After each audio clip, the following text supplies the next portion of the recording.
Hello guys, അപ്പോൾ നമുക്ക് മീനിൻ്റെ മുട്ട ഒന്ന് ഫ്രൈ ചെയ്താലോ. ഇത് വലിയൊരു ചൂര വാങ്ങിച്ചപ്പോൾ അതിൻ്റെ അകത്ത് ഒരു വലിയ മുട്ട ഉണ്ടായിരുന്നു കേട്ടോ. അപ്പോൾ മുട്ടയെല്ലാം ക്ലീൻ ചെയ്ത് കട്ട് ചെയ്തതിലേക്ക് മഞ്ഞൾപ്പൊടി, മുളക് പൊടി, മല്ലിപ്പൊടി, ആവശ്യത്തിന് ഉപ്പും കൂടി ചേർത്ത് മാരിനേറ്റ് ചെയ്യുക. എന്നിട്ട് ലോ ഫ്ലെയിമിൽ ഇതൊന്ന് കുക്ക് ചെയ്യാൻ വെക്കും. കുക്ക് ചെയ്തപ്പോഴത്തേനും ഈ ഒരു പരുവത്തിലായിട്ടുണ്ട്. കണ്ട് പേടിക്കണ്ട കേട്ടോ. ഇത് ഭയങ്കര സോഫ്റ്റ് ആയതുകൊണ്ട് തന്നെ ഈ ഒരു കൺസിസ്റ്റൻസിയിലായിരിക്കും. അപ്പോൾ അതിലേക്ക് ആവശ്യത്തിന് എണ്ണ ഒഴിച്ചു കൊടുത്ത് ഫ്രൈ ചെയ്യും. ഇടയ്ക്കിടയ്ക്ക് ഇത് ഇളക്കേണ്ട ആവശ്യമില്ല കേട്ടോ.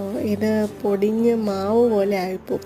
സോ ലോ ഫ്ലെയിമിലിട്ട് നമ്മൾ പതിയെ ഇത് തിരിച്ചിട്ട് കൊടുത്താൽ മതി കേട്ടോ. അപ്പോൾ അതേ നമ്മുടെ മീനിൻ്റെ മുട്ട ഇവിടെ റെഡി ആയിട്ടുണ്ട്. സൂപ്പർ ടേസ്റ്റാണ് കേട്ടോ.